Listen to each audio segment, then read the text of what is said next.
Okay, so in this video I will review some skills and give you a couple new commands that will help you assemble your bridge project. First thing I want to point out is just make sure that these angles are correct. So if I go up here to my browser and I edit that sketch where I created that angle, one mistake that you can make is dimensioning this angle when you really mean to dimension this angle.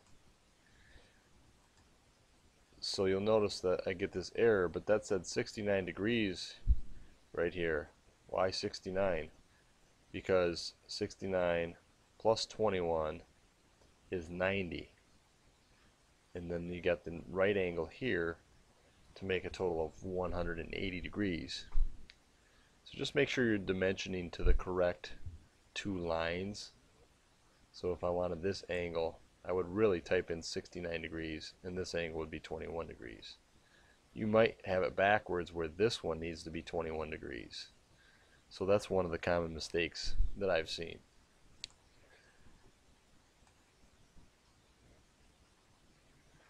So now we're going to constrain this 5-inch piece to the underside here. You have to think about how you're going to construct this physically. I like to pretend like I'm putting glue on the end of this piece here. So we go up to constrain. This is all set up the way we want it, mate to mate. And I'm going to put glue here. So that's the surface that I pick. You have to zoom in and make sure you pick the surface. And then I want this one to go to the underside of this one here. So again, make sure you're zooming in so you pick the surface, and the surface will be outlined here. You can see the difference between the surface being outlined and just that line being selected or highlighted. So we want to make sure we have the outline completely selected, and you hear the click and then apply.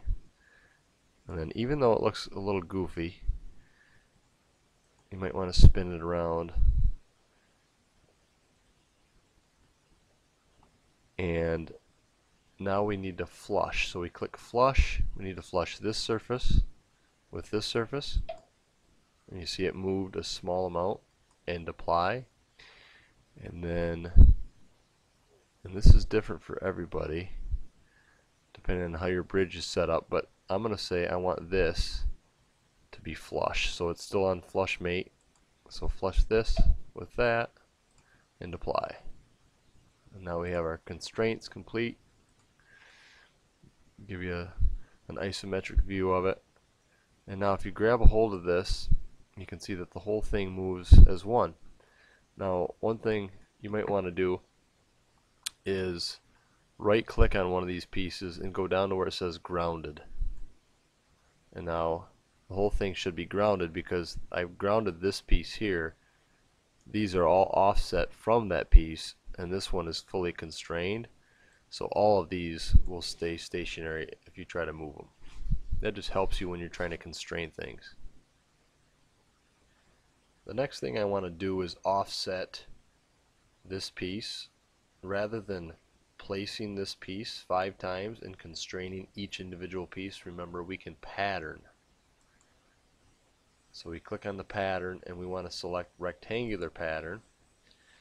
And the first thing you have to do is select the orientation. So I want a pattern that up in that direction.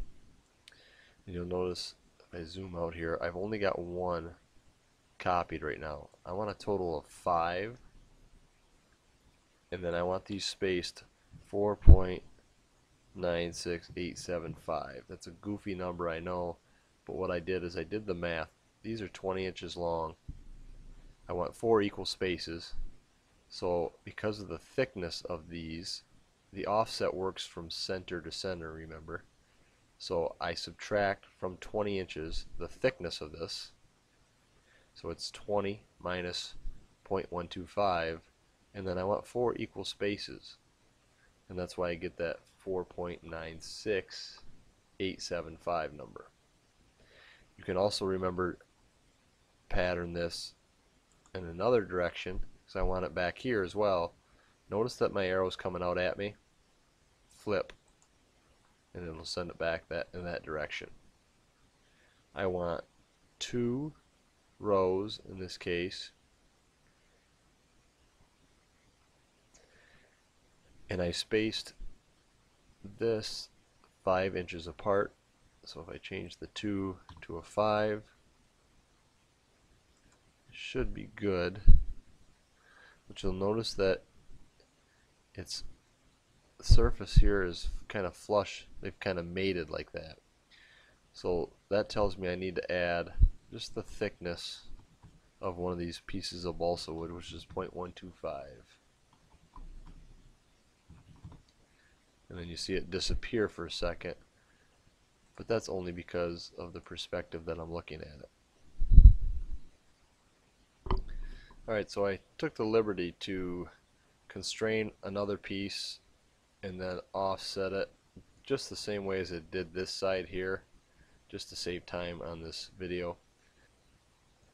Alright, so now we're ready to place our angled piece. I called it a cross piece. I'm going to place it in here. And if you zoom in, you can see that this is my steeper of the 2 angles, so I'm going to put that up in this corner here. So I want to constrain, rotate this around so I can get that surface. Remember, surface, not an edge right now. And then I'll rotate the entire bridge around. I'm going to click on this surface here. The other part of this is the underside of this piece. And I should be able to zoom in. If you zoom way in, you can get that surface right.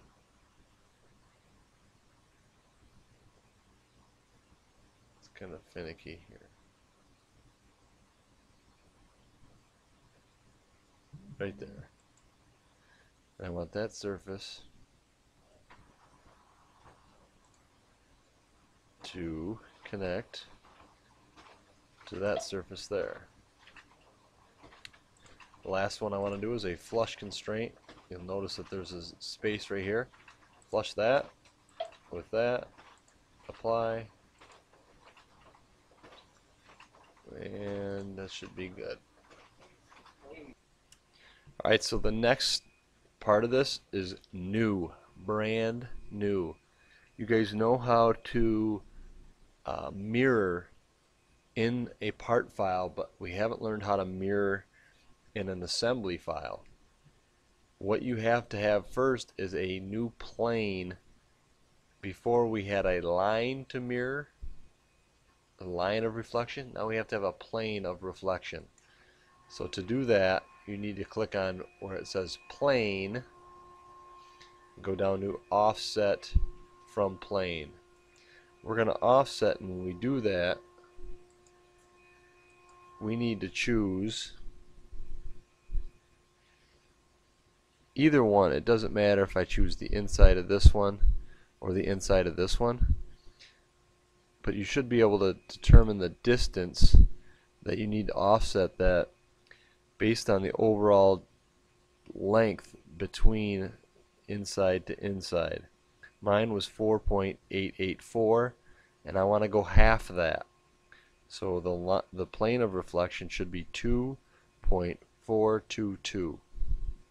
And you'll notice it moves to the middle. Okay, right down there. Now it's easy. Now I'm going to get this V pattern. All I need to do is mirror, and the first thing that comes up for you to choose is components. So what do you want to mirror? In this case, it's this piece here.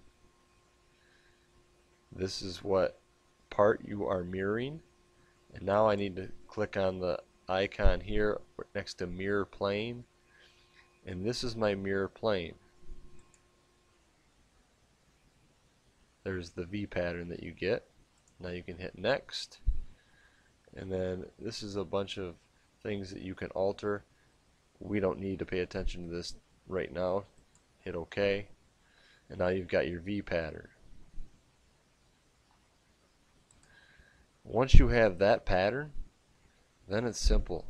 Offset. You can simply offset the rest of this.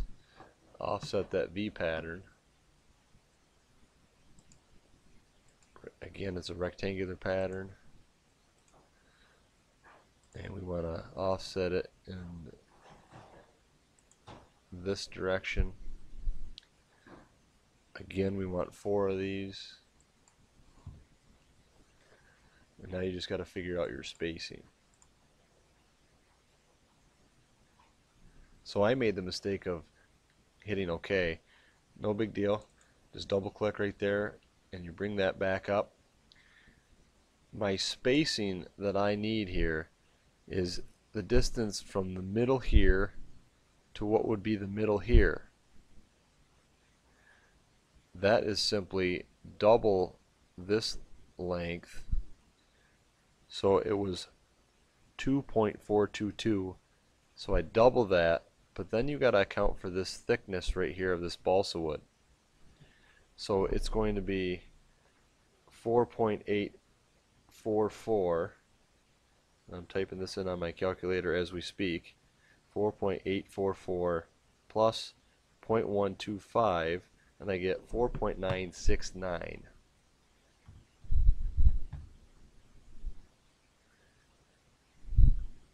And that should be perfect. I zoom in here. Now I want to look at it isometrically, because remember, while we're in here, we can also mirror this in this direction. And I need to change the number of rows to 2.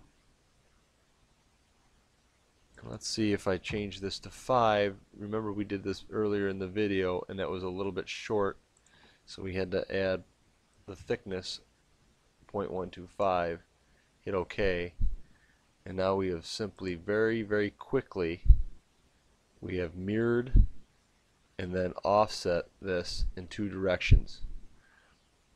Now if you want the entire bridge to have this V pattern, so instead of just both sides, if you want it up here, you need to do the same thing, repeat that same process again.